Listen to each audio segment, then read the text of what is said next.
엄마, 아빠, 식사하세요. 그냥 대충 먹게. 시아버님이 김 전문가나 마찬가지셔. 반찬이 김밖에 없어? 대충 먹자. 왜 안 드세요? 반찬이 별로 없어서 그래? 그러게 좀 빨리 오지. 반찬이 없으면 나가서 사 먹으면 되는 걸 가지고. 애들 데리고 나가려면 힘들다니까. 그러면 차라리 배달을 시키지 그랬어. 엄마 배달 음식 별로 안 좋아하잖아. 그냥 이거에 먹으면 되잖아. 나 쉬는 날에 요리하기 싫단 말이야. 이따 치킨이나 한 마리 시켜 먹으면 됐지. 그래도 김은 너무한 거 아닌가 싶다. 엄마 아빠니까 이렇게 하지. 좀 이해해주면 안 돼? 다음 끼니 때는 그냥 나가서 먹자. 갑자기 왜 이래, 엄마? 밥 얻어먹으러 온 것도 아니고. 딸 얼굴 봤으면 됐지. 왜 반찬 투정을 해? 오늘 이야기 속 주인공은 67세 서덕자 씨입니다. 그리고 그녀의 딸과 사위에 관한 이야기이죠.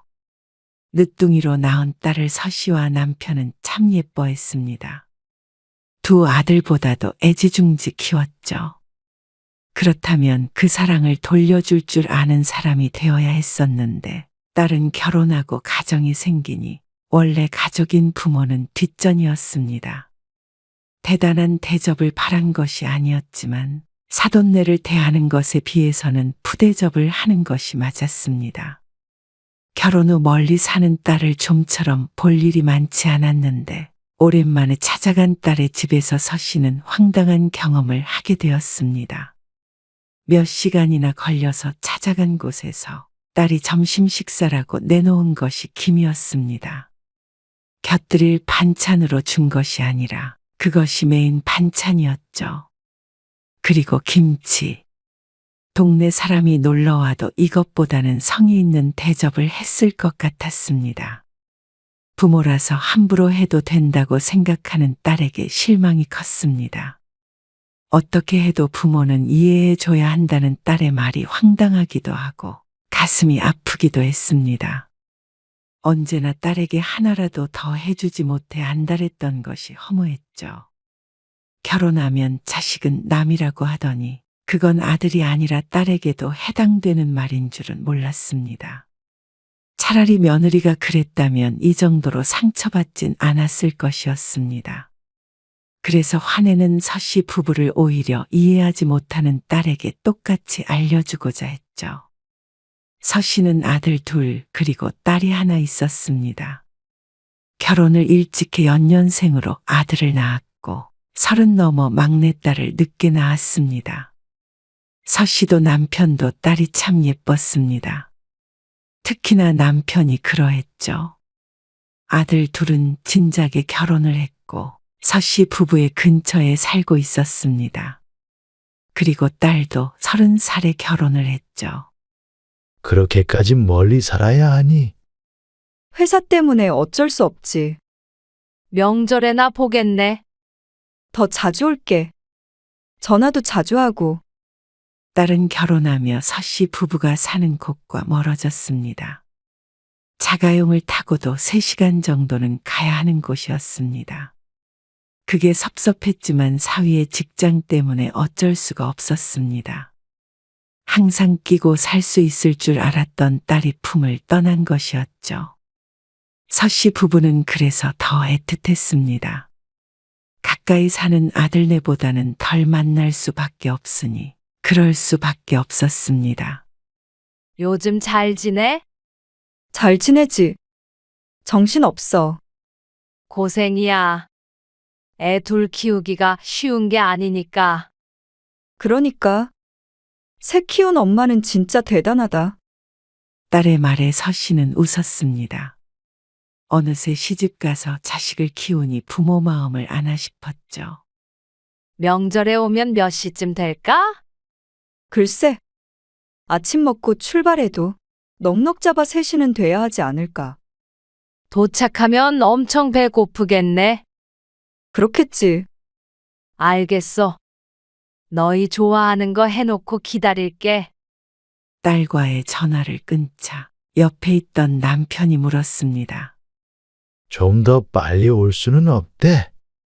아침 먹고 바로 출발한대. 지난번에도 그랬는데 차가 너무 밀렸잖아. 그래도 기다려야지. 어떻게 더 빨리 일어나라고 그래? 아들은 빨리 딸이 보고 싶은 모양이었습니다. 그리고 손주들도 말이죠. 그리고 명절이 되자 아들네 가족들이 먼저 도착했습니다. 두 아들과 며느리, 손주들이었습니다. 매번 이렇게 음식을 많이 준비하셔요. 저희 왔을 때 같이 준비하셔도 되는데. 아이고, 너희 부려먹느니 내가 하는 게 나아. 그래?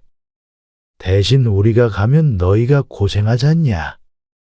서씨 부부는 자식들을 맞는 것도 손님 대접과 같다고 생각했습니다. 그래서 서씨의 집에 자식들이 왔을 땐 밥상에 신경을 많이 썼습니다. 전부터 그랬죠. 그래서인지 어쩌다 아들네 집에 갈 일이 있으면 반대로 대접을 잘 받았습니다. 며느리들 힘들 것 같아서 잘 가진 않지만 그렇게 주고받는 게 인지상정이라고 생각했습니다. 어서 일어나서 가봐. 설거지하고 갈게요. 아니야. 얼른 가봐.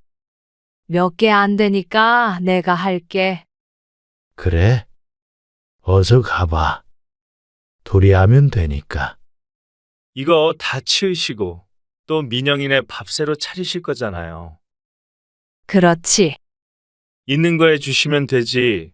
요리도 또 새로 하세요? 그럼 새로 해야지.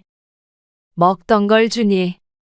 서씨의 말에 아들들이 못 말리겠다는 듯이 고개를 가로저었습니다.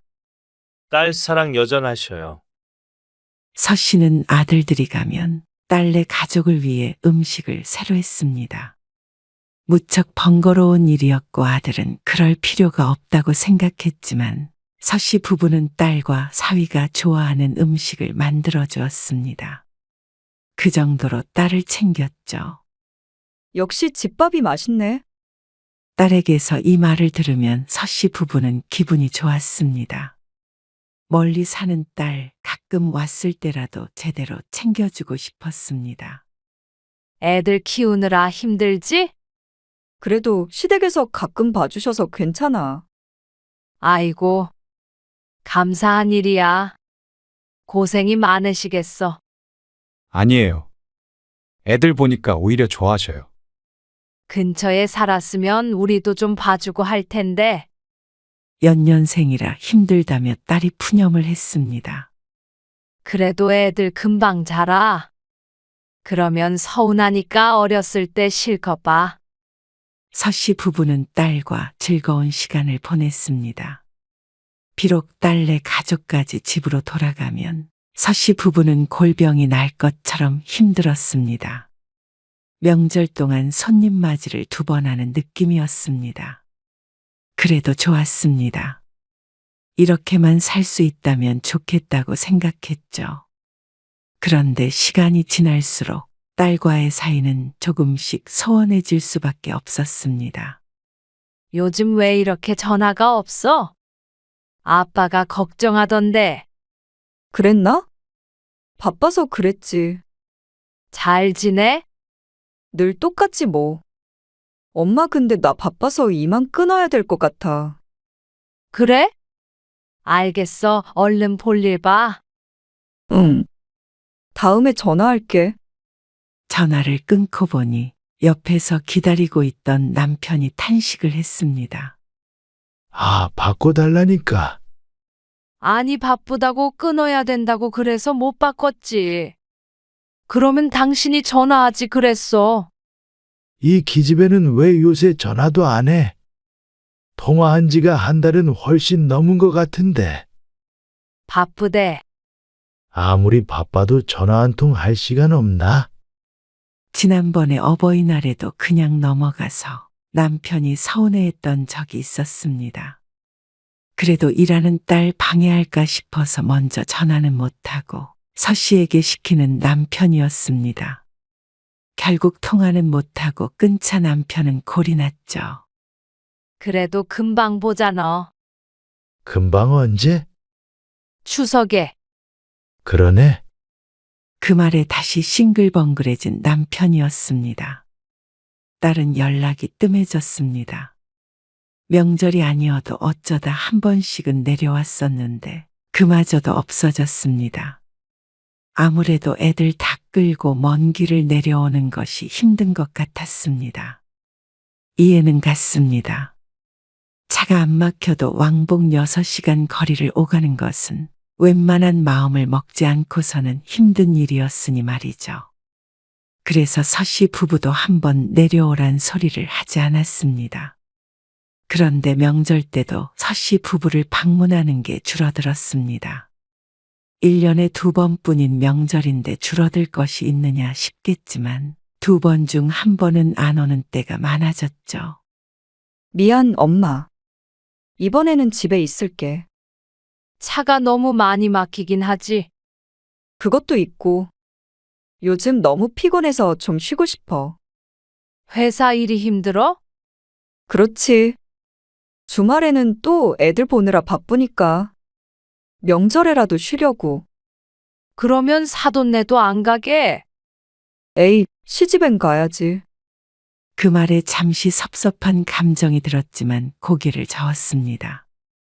친정엄마가 이해해주지 않으면 누가 해주나 싶었습니다. 시집에 갔다가 서씨 부부에게 오는 대신에 딸이 조금이라도 쉬었으면 하는 바람이었죠. 그래. 설에는 오지? 아마도 설에는 갈게. 알았어. 나중에 안 바쁠 때 또 전화해. 알았어. 딸과의 통화를 마치자 조금 쓸쓸한 기분이 들었습니다. 아들들이 결혼하고 며느리가 생기자 서씨 부부는 어쩐지 남의 가족이 된 것 같았다고 느낀 적이 있었습니다. 이제는 내 아들이 아니라 한 집안의 가장이 되었구나 하고 말이죠. 그런데 딸은 늘 내 딸일 줄 알았는데 어쩌면 아들보다도 더 멀게 느껴지는 때가 있었습니다. 지친 딸에게 투정을 부릴 수는 없기에 별말은 하지 않았지만 서씨 부부도 분명히 서운할 때가 있었습니다. 띠링 울리는 휴대폰의 메시지를 확인해 보자 딸이 카카오톡 대화방에 올린 사진이 보였습니다. 여보, 이거 사진 봐. 이게 뭐야? 민영이가 사돈 생일상 차려준 거라고 올렸네. 생일상? 아주 상다리가 부러지겠네. 그러게. 이런 것도 할 줄 아네, 우리 딸이. 자기도 자랑한다고 올렸네. 마냥 웃음만 나오는 것은 아니었습니다. 어쩐지 안사돈이 부럽기도 하고 내 딸이 안쓰럽기도 했습니다. 이렇게 여러 가지 음식 차리는 게 쉬운 일이 아님을 알고 있기에 고생했다 싶었죠. 그런데 한편으로는 조금 마음이 상하기도 했습니다. 1년에 2번 오는 명절에도 힘들다고 쉰다던 딸이었습니다. 거리 문제도 있었지만 시집에는 훨씬 자주 갔고 이렇게 생일상도 차려주는 걸 보니 그런 생각이 들 수밖에 없었죠. 그러다 작년 일이었습니다. 추석 연휴 진짜 길더라. 그러게. 그래서 애들도 여행이나 가라고 그랬어. 그럼 추석 때는 집에 안 온대? 그냥 우리끼리 있지 뭐. 푹 쉬고. 민영이는? 글쎄, 긴 명절 연휴에 아들들에게는 오지 말라고 했습니다. 며느리들도 내심 여행을 갔으면 하는 눈치였기 때문에 그러라고 하니 좋아했습니다. 그리고 남편의 질문에 딸에게 전화를 해보자 웬일인지 이번 명절에는 시집에 가지 않는다고 했습니다. 아주버님네가 어머님 아버님 모시고 동남아 갔다 온대. 그래? 너희는 안 가고. 가려고 했는데 예지가 비행기만 타면 토하고 그래서. 그렇게 장거리는 힘들 것 같아서 난 못 가. 그럼 너희만 집에 있는 거야? 그렇지. 그러다 딸이 이번 명절에는 엄마 아빠가 올라오는 게 어떻겠냐고 제안을 했습니다. 신혼 초에 한번 가보고 안 가봤기 때문에 서 씨는 좋은 생각이라고 생각했습니다. 남편에게는 물을 것도 없었습니다. 옆 동네도 귀찮아서 안 가는 양반이 딸 집에 초대를 받았다고 하니 바로 버스표를 끊으라며 말했죠. 그래서 긴 연휴 2박 3일 딸의 집에 묵고 오기로 했습니다. 남편은 이제는 운전을 하지 않아서 대중교통을 타고 가기로 했죠. 그런데 명절을 나흘 앞두고 딸에게서 전화가 왔습니다. 엄마, 표 끊었다고 그랬나? 끊었지. 아침에 출발해. 9시 몇 분인가 그래. 아, 그래? 응? 왜? 아니야. 그냥 물어봤어. 무슨 일 있는 건 아니고? 아니야. 알겠어. 용건이 그게 다였는지 전화를 끊었습니다. 실없는 전화라고 생각하고 말았지만 나중에 생각해보면 막상 약속한 때가 다가오자 서 씨 부부가 방문하지 않았으면 했던 것 같기도 했습니다. 귀찮아서인지는 몰라도 말이죠. 우리 출발했어. 차 안 막히나? 글쎄, 아직은 모르겠네. 하지만 명절은 명절인지 버스를 타고 가는데도 차가 한참 막혔습니다. 점심때쯤이면 도착할 수 있을 줄 알았는데 시간이 한참 지나 있었습니다. 차 많으니까 지하철이 더 빠를 거야. 기다리는 딸의 목소리도 지친 듯 했습니다. 시간은 2시가 넘어가고 있었습니다. 서 씨 부부는 터미널에서 내린 뒤에 또 지하철을 타고 딸의 집 근처로 가게 되었습니다. 이럴 줄 알았으면 터미널까지는 데리러 오라고 하는 것이었는데 가깝다길래 괜히 찾아서 가겠다고 했죠. 게다가 서 씨 부부는 중간에 환승을 잘못해서 길을 헤매기도 했습니다. 겨우 행인의 도움을 받아서 딸의 집 근처까지 왔을 때는 3시 반 정도 되었죠. 아이고, 복잡해서 못 다니겠다. 그러게 알려준 대로 탔어야지. 딸이 짜증스럽게 대꾸했습니다. 서 씨가 민망한 웃음을 지었습니다. 다리도 아프고 들고 있는 짐도 무거웠는데 딸은 짐을 달라는 소리도 하지 않았습니다. 이거 명절 선물이야. 밥은 먹었어? 엄마 아빠 늦게 온다고 그래서 아까 점심을 좀 일찍 먹었어. 애들도 먹였고. 그러면 시간이 한참 됐네. 지금 뭐 좀 먹을까? 오는 길에 남편 배에서 몇 번이나 천둥이 쳤습니다. 아침 일찍 먹고 나와서 버스에서 고구마 하나를 까먹은 게 전부였습니다. 늘 정확한 시간에 밥을 먹던 사람이 끼니를 건너뛰었으니 배고플 만도 했죠. 그러자 딸이 미적지근한 반응을 보였습니다. 좀만 있다가 그냥 같이 저녁 먹는 게 낫지 않아?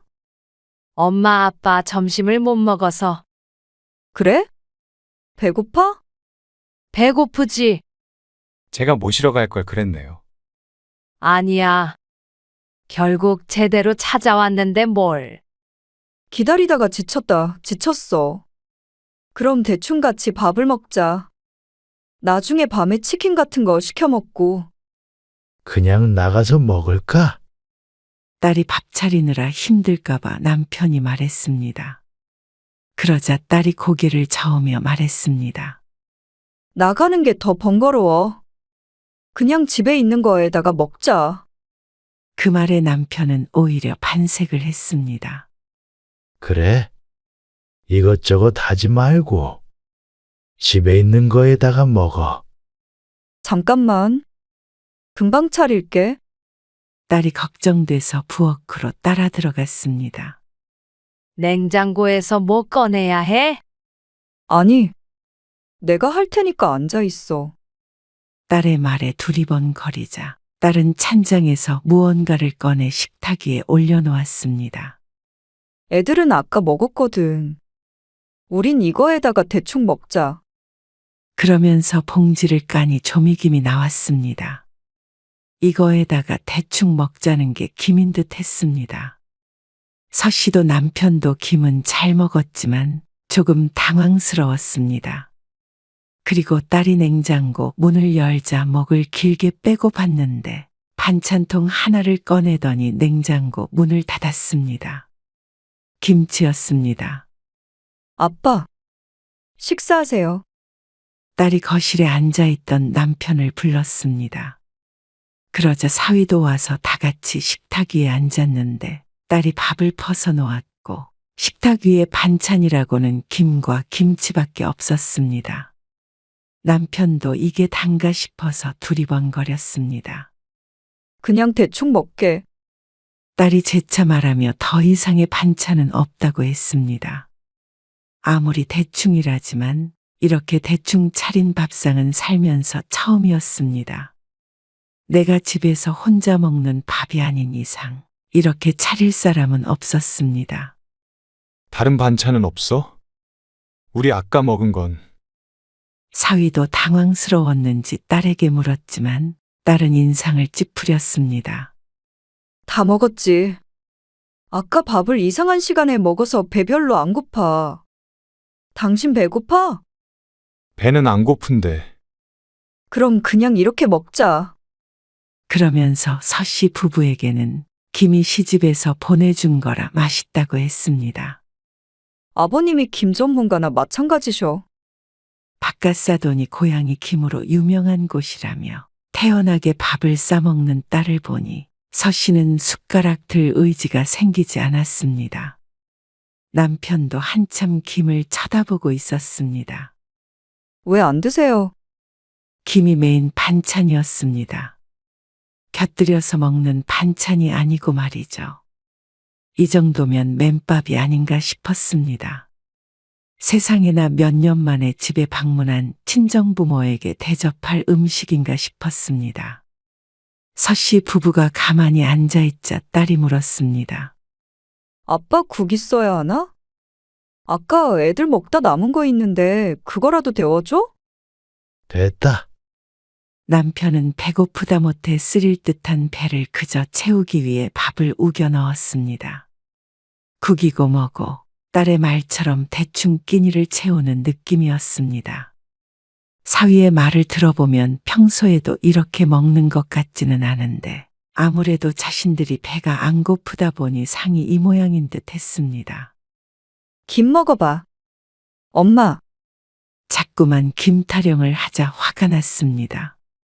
너무 성의 없는 밥상에 푸대접을 받은 것 같았습니다. 속도 차지 않을 것들을 보니 그동안 딸과 사위가 방문했을 때마다 차려줬던 음식들이 떠올랐습니다. 말 그대로 상다리가 부러질 듯이 해줬던 것을 생각하면 결코 이렇게 내올 수는 없었습니다. 딸이 온갖 요리를 해주길 바란 것이 아니었습니다. 차리기 힘들면 나가서 먹어도 충분했습니다. 그게 아니라면 생선 하나라도 놓는 게 맞지 않나 싶었습니다. 이런 생각을 하는 서씨가 너무 꽉 막힌 사람인지 왜? 반찬이 너무 없나? 그러게 좀 빨리 오지. 사위도 배가 덜 고픈지 한두 숟가락 먹고 말았습니다. 딸도 젓가락을 깨작거리고 있었고 말이죠. 그리고 이렇게 대충 먹는 것이 꼭 늦은 서씨 부부의 탓인 양 말하는 딸 때문에 기가 찼습니다. 반찬이 없으면 나가서 사 먹으면 되는 걸 가지고. 애들 데리고 나가려면 힘들다니까. 그러면 차라리 배달을 시키지 그랬어. 엄마 배달 음식 별로 안 좋아하잖아. 아무리 그래도 맨밥을 김에다 먹는 것보다는 나을 것이었습니다. 그러자 딸이 궁시렁거렸습니다. 아, 그냥 대충 먹으면 되잖아. 나 쉬는 날에 요리하기 싫단 말이야. 이따 치킨이나 한 마리 시켜 먹으면 됐지. 자꾸만 대충 하는 딸이 얄미웠습니다. 서씨는 단 한 번도 딸과 사위를 대충 먹인 적이 없었습니다. 아들들이 먹다 남긴 음식을 준 적조차 없었으니 말 다 했습니다. 그래놓고는 요리하기 싫다는 딸의 말이 다소 충격적이었습니다. 불과 얼마 전에 시어머니 생신상이라며 보냈던 사진이 떠올랐습니다. 그런 상은 비교할 것도 없었습니다. 며느리가 시어머니 어려워 그런 것이겠지만 그렇다고 하더라도 친정부모에게 너무한 대접이라고 생각했습니다. 반찬 한두 개 더 놓는 게 그렇게 어려운가 싶었죠. 차라리 요리하기 싫으니 집에서 반찬을 싸오라고 했다면 그렇게 했을 것이었습니다. 서 씨가 기분 상한 티를 내자 딸이 숟가락을 내려놨습니다. 왜 그러는데? 그래도 김은 너무한 거 아닌가 싶다. 그러자 딸이 한숨을 푹 내쉬었습니다. 엄마 아빠니까 이렇게 하지. 좀 이해해주면 안 돼. 엄마 아빠니까 맨밥에 김을 줘도 이해하라는 딸. 엄마이기 때문에 이 정도 대접도 감수하라는 것 같았습니다. 그런 뜻이 아닐 거라고 믿지만 마음이 좋지 않은 것은 어쩔 수 없었습니다. 차라리 오라고나 하질 말았으면 했습니다. 이건 힘들고 말고의 문제가 아니라 성의 문제였습니다. 서 씨도 일을 안 해본 것 아니고 애를 안 키워본 것 아니었습니다. 하지만 친정부모에게 이렇게 소홀하게 했던 적은 없었습니다. 시부모가 더 어렵고 신경이 쓰였던 것은 맞지만 내 부모이기에 더 챙기는 부분도 있었죠. 하지만 딸은 그렇지가 않은 것 같았습니다. 그럼 다음 끼니 때는 그냥 나가서 먹자. 이틀이나 있을 것이기에 식사를 몇 번이나 더 해야 했습니다. 딸도 요리하기 싫다고 하니 그게 가장 나은 선택지였습니다. 하지만 희한하게 딸은 외식을 싫어했습니다. 애들 데리고 식당 가면 번잡스럽다니까. 밥 제대로 못 먹어. 집에서는 그냥 두면 되니까 먹는데. 식당에서 엄마가 볼게. 그냥 집에서 먹자니까. 뭐 해주면 되는데. 딸의 말투가 점점 강해졌습니다. 서 씨가 꼭 반찬 투정하는 철없는 엄마가 된 것 같은 기분이 들었습니다. 번잡스러워서 식당에서는 제대로 못 먹어서 싫다는 딸은 지금 서 씨 부부가 밥을 제대로 먹는다고 생각하는지 궁금했습니다. 그냥 배달 음식을 시켰어도 맛있다고 먹었을 텐데 너무한다 싶었습니다. 뭐 시켜줘? 아니 근데 이거 먹으면 배부른데 뭐하러 돈을 써? 됐다. 안 먹는다. 갑자기 왜 이래, 엄마. 밥 얻어먹으러 온 것도 아니고. 딸 얼굴 봤으면 됐지. 왜 반찬 투정을 해? 그 말에 서 씨는 머리 위에 뚜껑이 열리는 듯 했습니다. 그리고 김이 풀풀 나는 것 같았죠. 뭐가 그리 힘들고 짜증스러운지 모르겠지만 부모라는 이유로 화풀이를 하고 있는 것 같았습니다. 맨밥과 김을 보고 이 정도 말도 못하나 싶었습니다. 나가서 먹는 것도 번잡스럽다고 싫다고 하고 시켜 먹는 건 돈 아깝다고 하니 딸의 마음을 짐작할 수 있을 것 같았습니다. 그저 친정부모가 우스운 것이겠죠. 서 씨는 식탐이 많은 사람이 아니었습니다. 하지만 딸이 그렇게 취급을 했습니다. 평생 이와 비슷한 경험은 한 번도 없었는데 귀한 경험을 딸 때문에 하게 되는 듯해서 헛웃음이 나왔습니다. 그렇게 잘 먹이고 키웠는데 부모 입은 입도 아니라고 생각하는 것 같았죠. 딸 힘든 거 엄마가 몰라주면 누가 알아줘? 나 보고 싶어서 온 거 아니야? 그러면서 밥이 더 중요하냐고 따지는데 할 말을 잃었습니다. 남편도 내 말이 없었죠. 보고 싶어 온 걸 그렇게 잘 아는 딸이 부모를 이렇게 푸대접 하나 싶었습니다. 내일은 뭘 해줄 생각이었는지 어땠는지는 몰라도 딸의 집을 방문하고 처음으로 먹는 끼니의 빈정이 상했습니다. 사위의 중재로 대화는 마무리가 됐지만 저녁에 시킨 치킨을 먹을 기분도 아니었죠. 이틀 밤 자기로 되어 있던 서 씨 부부는 다음 날 집으로 내려왔습니다. 딸도 기분이 상했는지 그런 서 씨를 붙잡지 않았습니다. 돌아오고 나서도 서 씨는 몇 날 며칠 생각에 빠졌습니다. 내가 알던 딸이 아닌 것 같았습니다. 이제는 딸에게 부모는 그저 귀찮은 존재가 되어버린 것 같았습니다.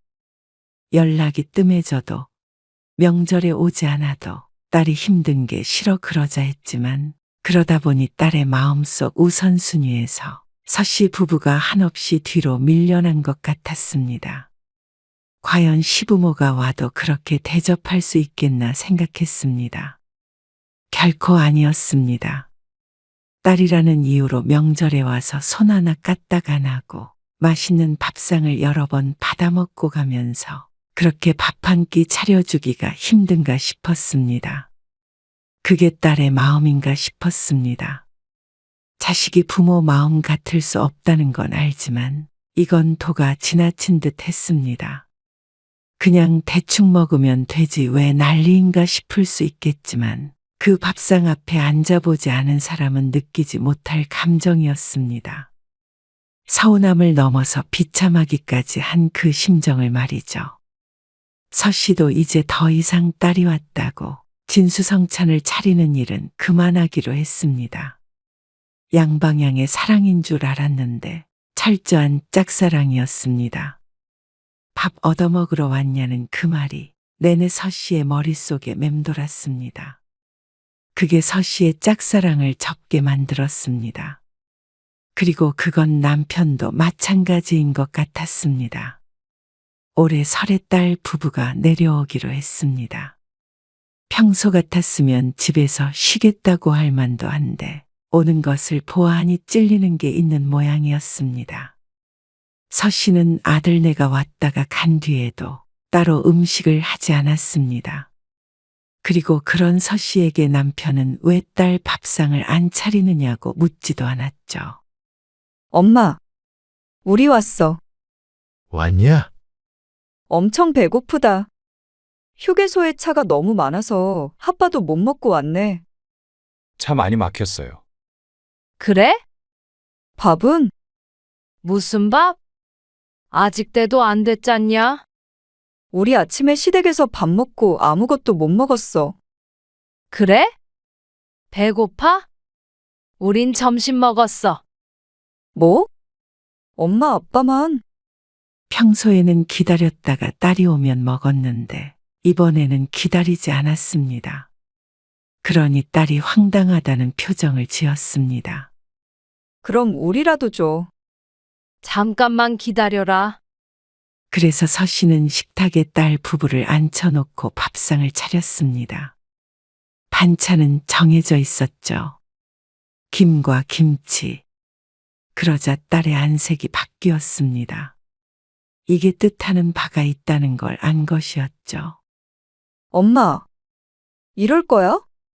지난번에 전화로도 얘기했잖아. 전화로 한 얘기라는 게 엄마니까 이해하라는 말의 반복이었습니다. 그걸 가지고 서 씨의 기분이 풀렸다고 생각한 것 같았습니다. 그거 좋은 김이야. 엄청 비싸고. 곱창김인가 그래. 뭐? 너 좋은 김에다가 밥 싸먹는 거 좋아하잖냐? 장난치지 마, 엄마. 오빠들이 먹은 반찬 남은 거 없어? 있지. 잡채랑 불고기랑 그런 거. 그거라도 줘. 각자 좋아하는 거 먹는 거지. 너는 거기에다가 먹어. 진짜 치사하게 이럴 거야? 애들도 밥 안 먹었어. 애들도 김에다 싸줘. 만난 게 중요하지 밥이 중요하니? 밥 얻어먹으러 온 건 아닐 거 아니야. 서 씨가 그렇게 말하자 딸의 얼굴이 울그락불그락해졌습니다. 여기까지 운전해서 온 사람한테 이게 무슨 대접이야? 딸이 사위의 눈치를 보며 말했습니다. 거기까지 길 잃고 6시간 걸려서 간 부모에게 했던 대접이랑 똑같은데 어째 좀 부족하니? 그러자 딸이 화가 나 자리에서 일어났습니다. 그리고 사위를 끌어당기며 집에 가자고 했습니다. 사위가 난감한 표정으로 엉거주춤 일어났습니다. 나가서 사 먹고 그냥 집에 갈게. 나가서 먹게? 애들 때문에 제대로 못 먹을 텐데. 엄마! 딸이 빽 소리를 질렀습니다. 왜? 네가 엄마 아빠한테 한 취급이 바로 이런 거야? 반성해. 그러자 딸이 씩씩대며 짐을 도로 들고 나가버렸습니다. 그런 딸을 서씨는 붙잡지 않았습니다. 딸이 연신 뒤를 돌아보았는데 서씨는 현관문을 닫아버렸습니다. 자기가 당하면 기분 나쁠 일을 왜 부모에게 하는지 몰랐습니다. 편한 만큼 더 아껴주고 사랑해줘야 하는 거 아닌가 싶었습니다. 그걸 모른다면 딸이 이제 다시 서씨의 집에 오지 않더라도 괜찮았습니다. 이제는 짝사랑을 끝내기로 마음먹었으니 말이죠.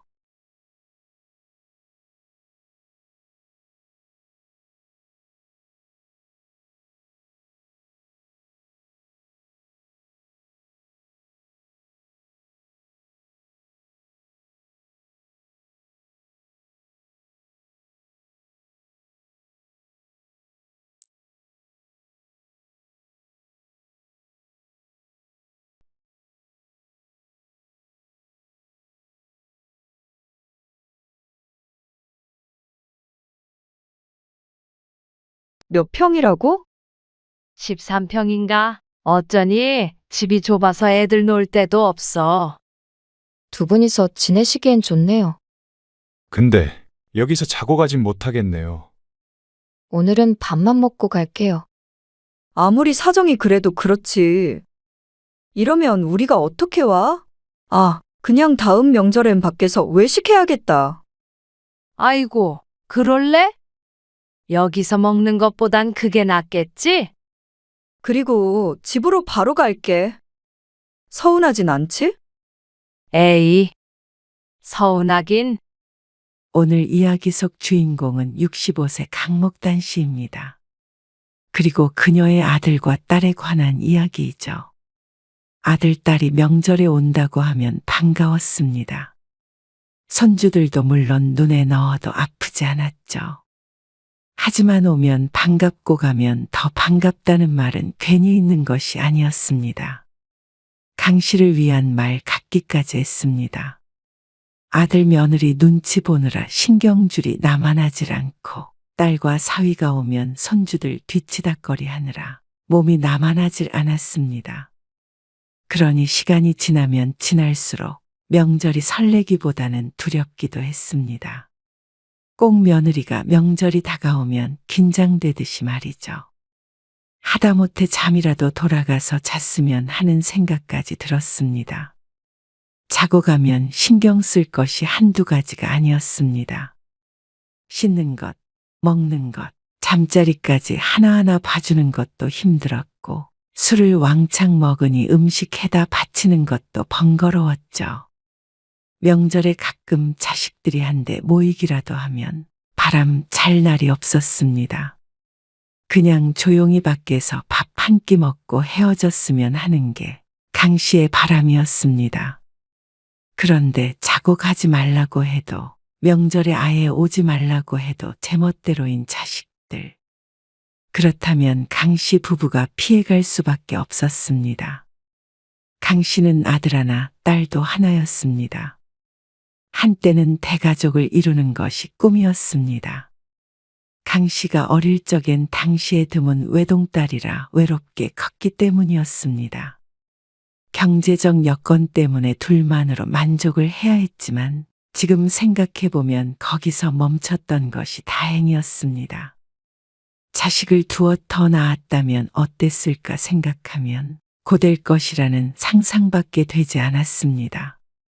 자식들이 큰 사고를 친다거나 발길을 끊는다거나 하는 것도 아니었습니다. 주변 사람들 말을 들어보면 그런 경우 때문에 다들 말년에 괴로워하는데 말이죠. 하지만 그럼에도 불구하고 나이가 들면 들수록 자식들은 강씨 부부를 애먹였습니다. 오죽했으면 자식이 그만 찾아왔으면 하는 생각까지 했을까요? 자식들 다 시집 장가 보내니까 한숨 좀 돌릴 것 같아. 나도 그래. 딸내미도 벌써 애가 둘이지. 세월 참 빠르다. 그러네. 시집 안 간다던 딸내미도 어떻게 잘 살고 있네. 아이고, 손주들 많아 부럽다. 나이 들면 그 재롱 보는 맛에 사는 거지. 친구의 말에 강 씨는 웃었습니다. 아들은 일찍이 독립해서 따로 살다가 10년 전에 결혼을 했습니다. 그리고 딸도 4년 전에 결혼을 했는데 그때까지도 독립하지 않고 강 씨 부부와 살고 있었죠. 시집을 안 가겠다는 말까지 해서 제 아버지 뒷목을 잡게 하더니 지금은 벌써 두 아이의 엄마가 되었습니다. 그리고 아들도 자식이 둘이라 강 씨 부부는 손주가 넷이나 됐죠. 며느리랑 사이는 좋다고 그랬었나? 나는 우리 며느리랑 통화해본 지가 한 5년은 된 것 같아. 애도 없으니까 뭐 애라도 봐달라는 연락도 할 일이 없고 말이야. 섭섭하다는 듯이 말하는 친구의 말을 들으며 강 씨는 씁쓸한 미소를 지었습니다. 그에 관련해서는 사실 강 씨도 자랑할 것이 없었습니다. 며느리와는 그렇게 가깝지도 또 엄청 멀지도 않은 사이였습니다. 평범하다면 평범한 축에 속하나 사실 모르겠다는 게 솔직한 마음이었습니다. 전화통화는 잘하지 않고 특별한 날에만 한 번씩 전화가 왔습니다. 아들이 결혼한 지 얼마 안 됐을 때는 꽤나 자주 했는지 말이죠. 그때는 강 씨도 처음으로 시어머니 노릇을 하는 거라 몰라도 너무 몰랐습니다. 며느리에게 전화가 오면 그저 좋았죠. 어머님, 생신 축하드려요. 아이고, 고맙다. 제일 먼저 전화를 줬네. 그래요? 그래. 진영이 그놈은 전화도 없어. 지 엄마 생일도 모를 거야. 대신 제가 전화드리잖아요. 그래서 더 좋지.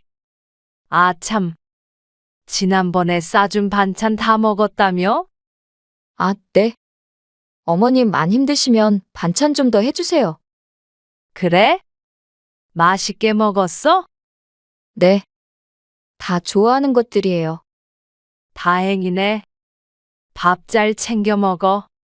임신하면 가만히 있어도 힘드니까 꼭 든든하게 먹고 다녀야 해. 알겠지?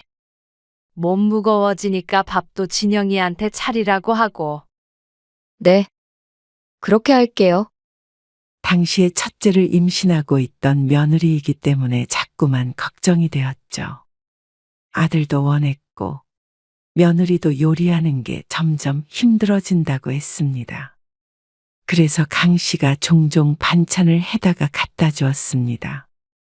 뭐 특별히 먹고 싶은 거 있니? 글쎄요, 저는 다 좋아요.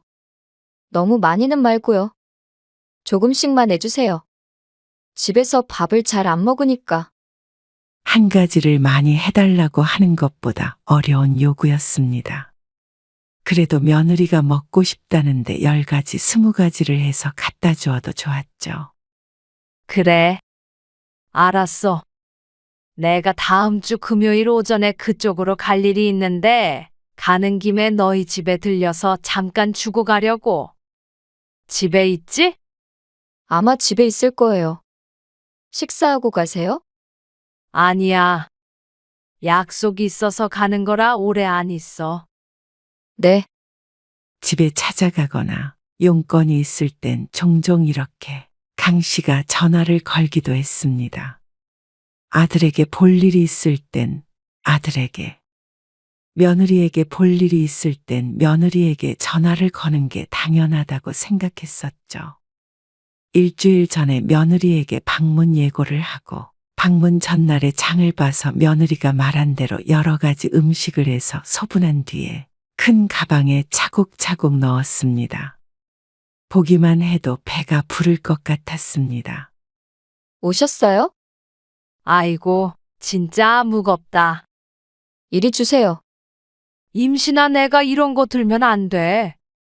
여기 식탁 위에 꺼내 놓을 테니까 네가 넣어.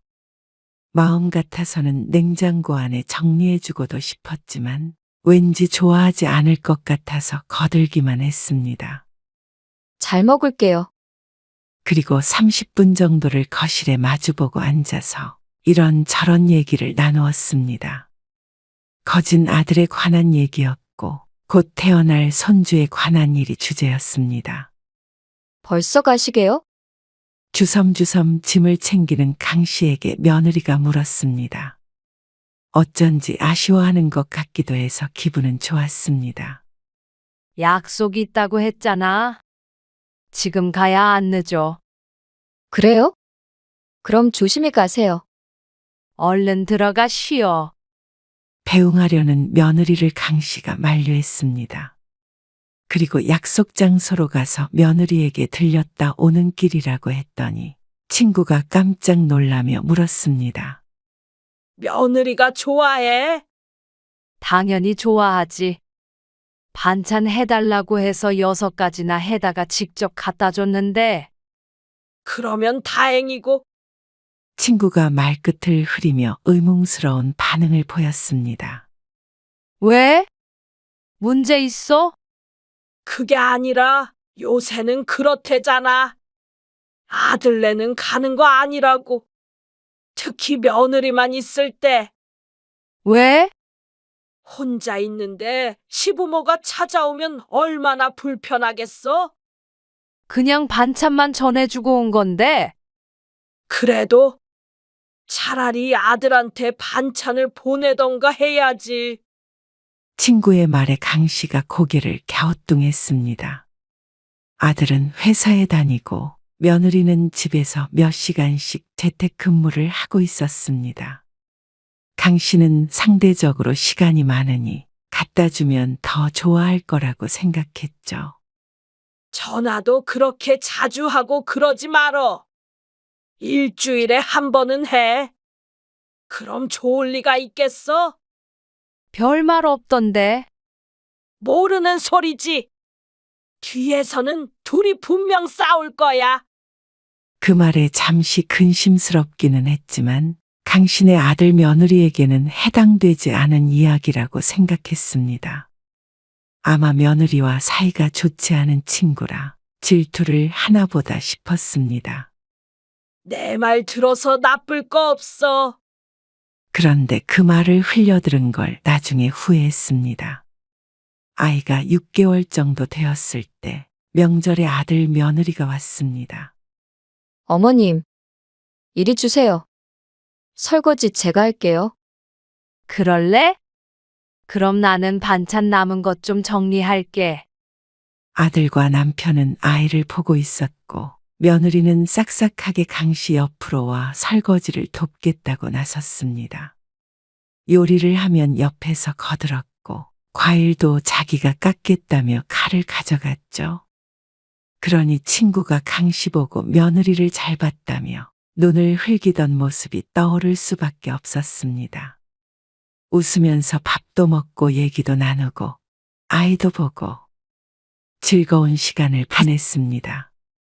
다음 날까지 머물다 간 터라 힘들긴 했어도 자식 얼굴, 손자 얼굴 보니 좋았죠. 애기 잠들었을 때 얼른 가. 운전 조심하고. 네. 도착해서 연락드릴게요. 강씨 부부가 아들 내외를 배웅했습니다.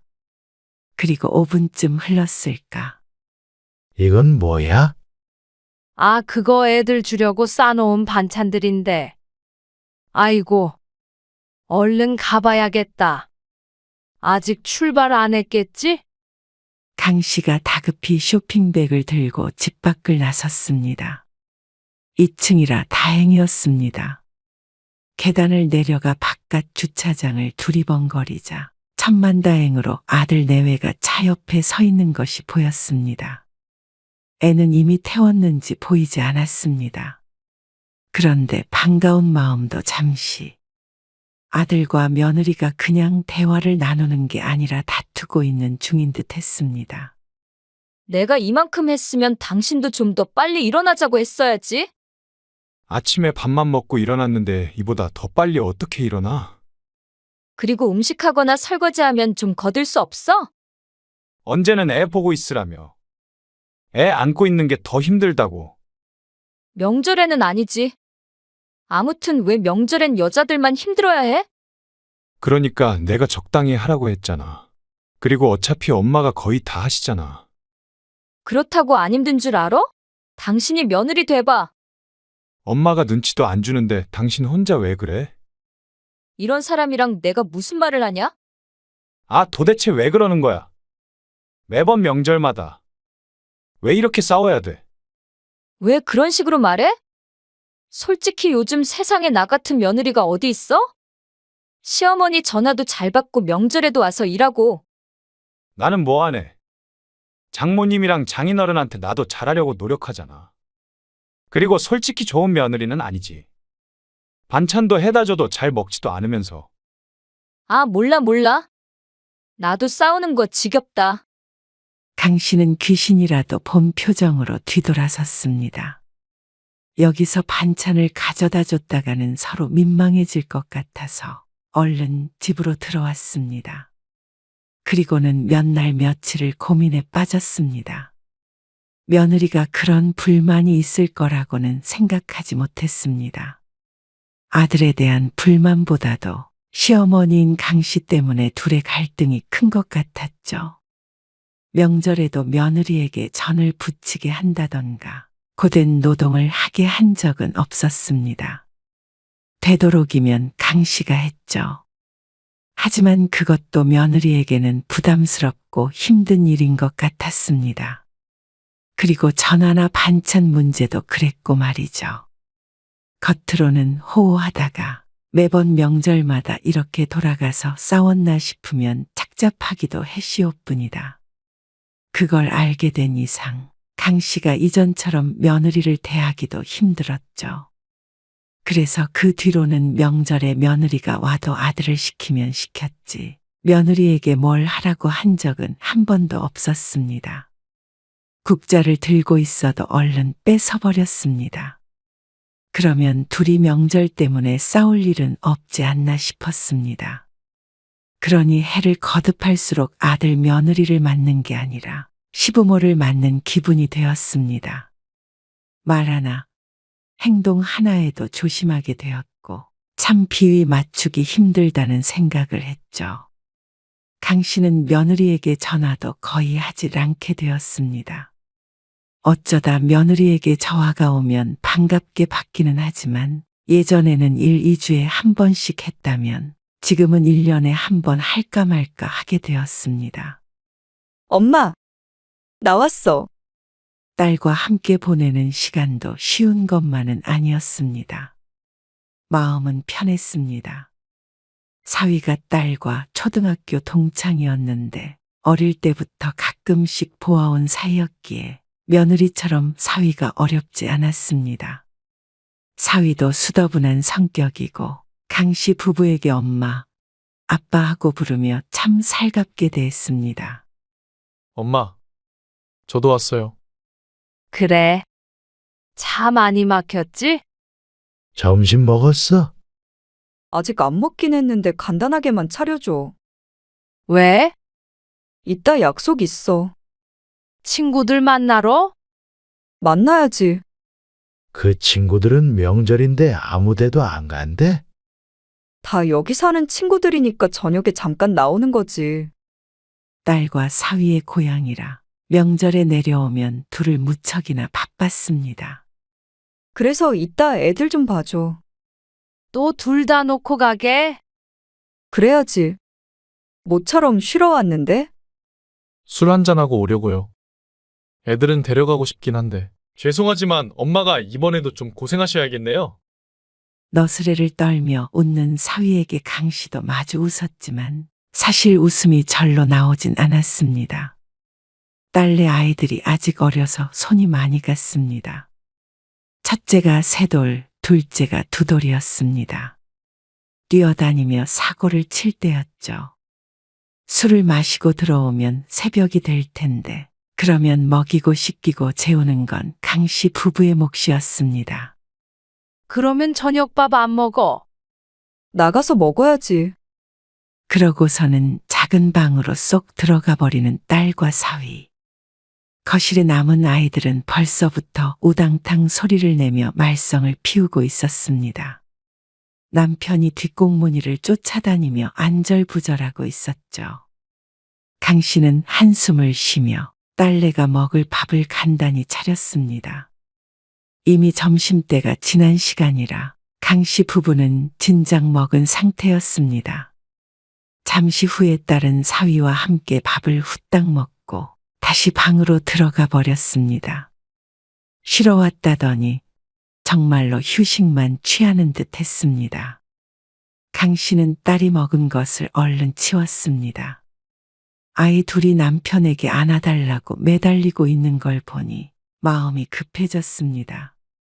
안 그래도 좋지 않은 허리인데 무리한다 싶었죠.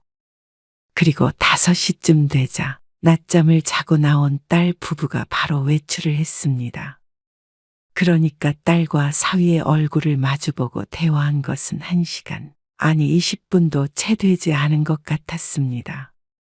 애가 생기기 전에도 그랬었는데 애를 낳은 뒤로는 더욱 심했습니다. 부모를 만나러 명절에 내려오는 게 아니라 아이를 맡기고 일탈을 하기 위해서 오는 것 같았습니다. 거리가 좀 있기에 강 씨 부부도 이런 때가 아니면 잘 보지 못하는데 말이죠. 저녁밥조차 같이 먹을 시간이 없었습니다. 그리고 그럴 거면 아이들 좀 데리고 가줬으면 하는 마음이 컸습니다. 명절 전날부터 아들 내외 챙기고 또 딸내 손주들 하루 종일 보고 내일 아침까지 수발들 생각을 하니 눈앞이 깜깜해지는 기분이었습니다. 결국 딸과 사위는 새벽 2시 반에 집에 들어왔습니다. 아침에는 아주 늦은 시간에 일어나 결국엔 새끼 중에서 한 끼도 함께 먹질 못했습니다. 해장국까지 당당하게 요구하니 황당하기도 했죠. 딸까지 돌아가자 강 씨도 남편도 녹초가 되었습니다. 이렇게 명절을 한 10년만 더 지냈다가는 무슨 병이든 걸릴 것 같았습니다. 그리고 그 다음 명절도 또 그 다음 명절도 같았습니다. 그냥 이제는 명절에 오지 말래? 그러자 딸은 펄쩍 뛰었습니다. 1년에 내가 쉴 수 있는 유일한 날이 명절이야. 다른 친구들은 친정이 가까워서 매일도 맡긴대. 그리고 아들도 고개를 저었습니다. 아무리 그래도 그건 아닌 것 같아요. 며느리도 그러면 친정에 갈 명분이 사라져서 그런지는 몰라도 그다지 달가워하는 기색이 아니었습니다. 그러던 어느 날이었습니다. 엄마, 이번 명절에는 엄마한테 먼저 가기로 했어. 그리고 나서 당일 아침을 먹고 시가에 가겠다는 딸. 사위랑 상의를 해서 그렇게 하기로 했다며 좋아했습니다. 반면에 강 씨는 잠시 고민에 빠졌습니다. 그렇게 되면 딸이 오는 때와 아들이 오는 때가 같아져서 온 식구가 한데 모이는 것이었습니다. 누군가는 좋겠지만 사실 강 씨는 그게 좋을지 의문이었습니다. 따로 와도 힘든데 같이 오면 혼이 나가버리지 않을까 싶었죠. 그리고 강 씨의 예상은 정확했습니다. 엄마, 예전에 작은 집으로 이사 가겠다고 하지 않았어? 그래. 근데 너희가 못 가게 했잖아. 불편할 것 같다고. 근데 내 말 듣길 잘했지? 그랬으면 이렇게 다 같이 모이지도 못하잖아. 몇 년 전에 이사를 할까 생각했던 적이 있었습니다. 이제는 둘밖에 없으니 집을 줄이는 게 여러모로 이득일 것 같았습니다. 결국엔 이것저것 따져보다 자식들이 싫어해 흐지부지 하게 되었었는데 이사했다면 이 많은 식구가 모이지도 못할 것 같았습니다. 자식들과 손주들까지 전부 합치면 총 8명이었습니다. 자식은 둘뿐이었는데 식구가 참 많이도 늘었다 싶었습니다. 거기에다가 강씨 부부까지 합치면 10명이라 집안이 북적북적할 수밖에 없었습니다. 대가족이 부럽지 않았습니다. 하지만 강 씨는 차마 웃지 못했습니다. 오자마자 드러 누워버리는 딸, 아들과 술판을 벌인 사위, 그리고 며느리는 눈치 보여서 뭘 시키지도 못하니 10명의 입으로 들어가는 건 거의 강 씨 혼자 준비해야 했습니다. 남편이 옆에서 거둔다고는 하지만 그래도 구할은 강 씨의 몫이었죠. 지연아, 너도 좀 일어나서 도와. 나 쉬러 온 거라니까. 일하러 온 거 아니야. 어머님, 제가 할까요? 어? 아니야. 앉아 있어. 도무지 말을 들어먹는 사람이 없었습니다. 안주 더 없어요? 그 말에는 한숨이 절로 나왔습니다. 뒤늦게 딸과 며느리도 술판에 끼어들었습니다. 아이들은 또다시 할머니, 할아버지에게 매달릴 수밖에 없었죠. 애들이랑 다 같이 보니까 좋지? 그러네. 좋네. 그러고선 과장을 보태자면 강 씨를 거의 몸종처럼 부려먹는 자식들. 누구도 손 하나 까딱하지 않았습니다. 여보, 좀 앉아 있어. 아까부터 앉질 못하네. 당신이나 좀 쉬어요. 애들 그렇게 번쩍번쩍 들지 말고. 또 입원하고 싶나 보네. 안 알아주면 우는 걸 어떡해? 그리고 매번 오는 것도 아니잖아. 남편의 말도 틀린 것은 아니지만 그러기엔 대가가 너무나도 컸습니다. 명절이 끝나면 정말로 사나흘은 끙끙 앓으며 돌아다녔습니다. 그럼에도 혹시나 자식들이 서운하다고 할까봐 한마디 말도 할 수가 없었습니다. 지난번에 딸에게 잔소리를 좀 했더니 섭섭하다면서 전화기를 붙들고 1시간가량 한풀이를 들어야 했습니다. 너 말 다 했어? 그래. 다 했다. 그러는 너는 뭐가 잘났다고 그래? 너도 엄마한테 돈 받아갔잖아. 그때는 오빠도 똑같이 받았잖아. 왜 나만 받은 것처럼 얘기해? 네가 말을 이상하게 했잖아. 뭐? 되도 않는 사업? 되는지 안 되는지 네가 어떻게 알아? 진정하세요. 형님, 너도 똑같아. 아주 건방지게 말이야. 뭐? 건방지다고? 너 말 다 했냐? 너요? 오빠한테 그렇게 말하는 건 아니죠. 화기애애하게 잘 놀다가 벼랑간 싸우기 시작하는 자식들. 강씨 남편이 놀라서 말렸지만 소용없었습니다. 어떻게 아버지 계신 데서 저러는지 경악스러웠습니다. 욕이 들리지는 않았지만 충분히 위협적이고 험한 말은 오고 갔습니다. 그렇게 한참을 씨름하다가 30분쯤 뒤에 평화가 찾아왔습니다. 아주 갑자기 말이죠. 싸우던 사람들 다 어디 갔는지 또 술을 왕창 먹고 다들 의기투합했습니다. 난리도 이런 난리가 없었습니다. 명절이 지겨웠습니다. 강 씨의 생일이나 어버이날 등에 가끔씩 이렇게 다 같이 모이는 날이 있었습니다.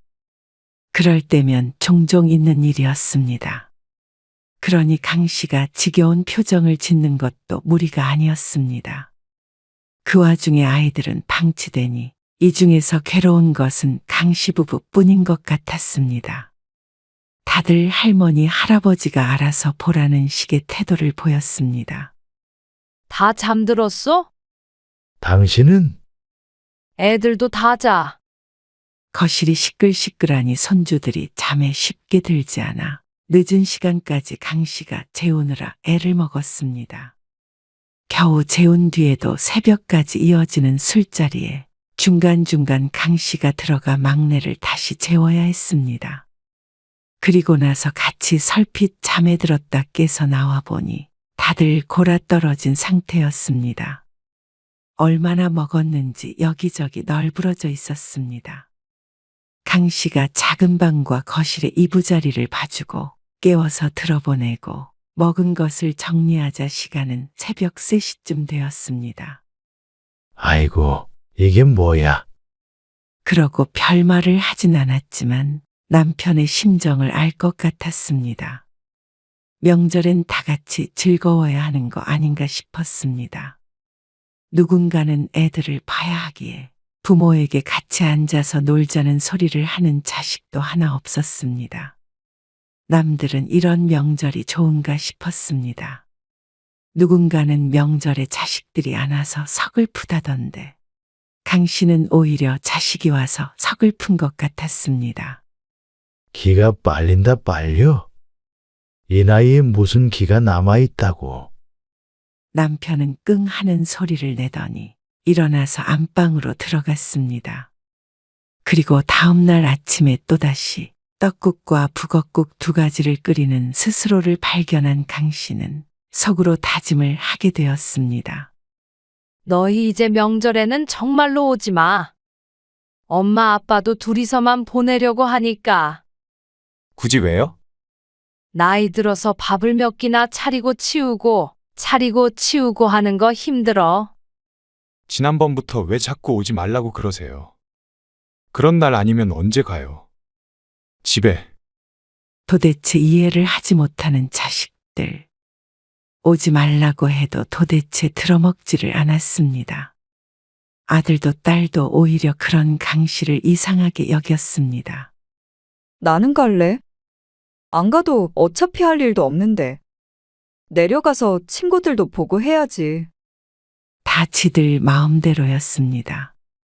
오지 말라고 문이라도 걸어 잠글까 싶었습니다. 하지만 또 자식들과 등지고 살고 싶으냐 묻는다면 그것까지 바라는 것은 아니었습니다. 일단은 자식들이 집에만 안 찾아와도 좋을 것 같았죠. 이번에 크게 돈이 필요하게 됐어. 왜요? 무슨 일 있어요? 아빠가 예전에 알던 사람이랑 부동산 투자를 하나 했는데 글쎄 그게 잘못돼가지고 네? 얼마나 투자했는데요? 그게 한 2억은 날려먹었다. 잠깐 융통한 돈으로 한 건데 그러자 아들이 말이 없었습니다. 저희도 요즘 사정이 그렇게 좋지 않아요. 경기도 안 좋고. 아들은 자신에게 돈을 달라고 할까봐 무서운 모양이었습니다. 저도 도와드리고는 싶은데. 어쩔 수 없지. 강 씨는 짐짓 슬픈 목소리로 대꾸했습니다. 죄송해요. 그리고 딸에게도 같은 말을 하자 돌아오는 반응도 비슷했습니다. 그래서 어떻게 하게? 우리도 여유가 없는데. 2억은 너무 크잖아. 어쩔 수 없지. 그래서 집이라도 팔아야 하지 않겠나 싶어. 딸도 무척 착잡해했습니다.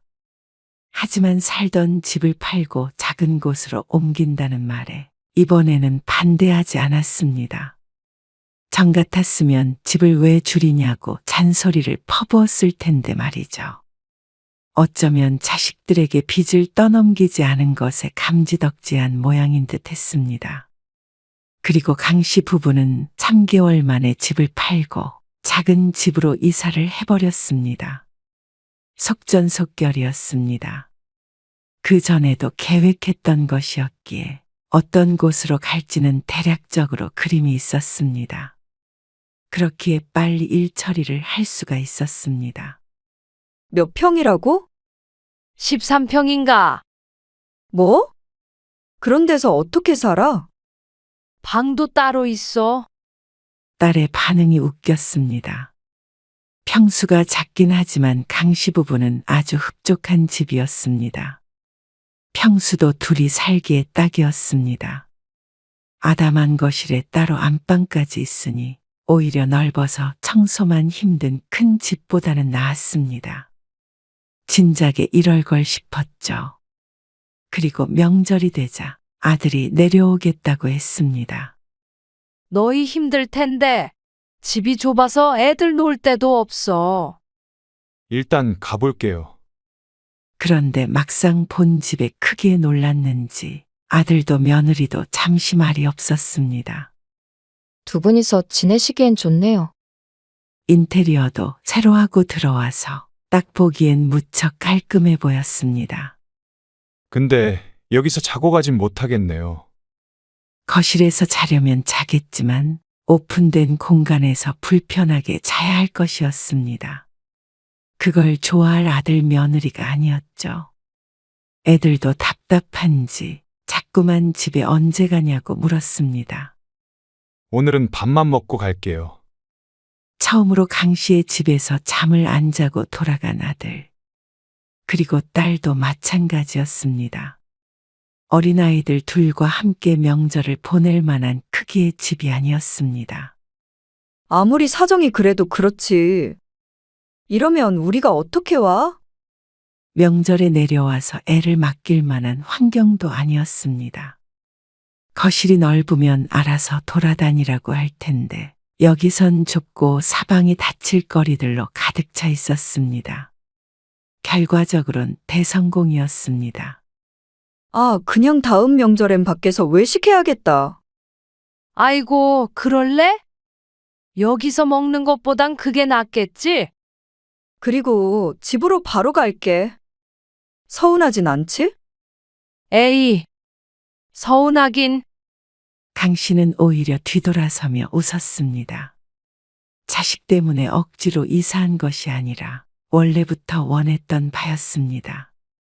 거기에다가 자식들도 이제는 밖에서 보자고 하니 일석이조의 결과였습니다. 왜 진작에 이런 생각을 하지 못했는지 몰랐습니다. 아이고, 살맛 나네.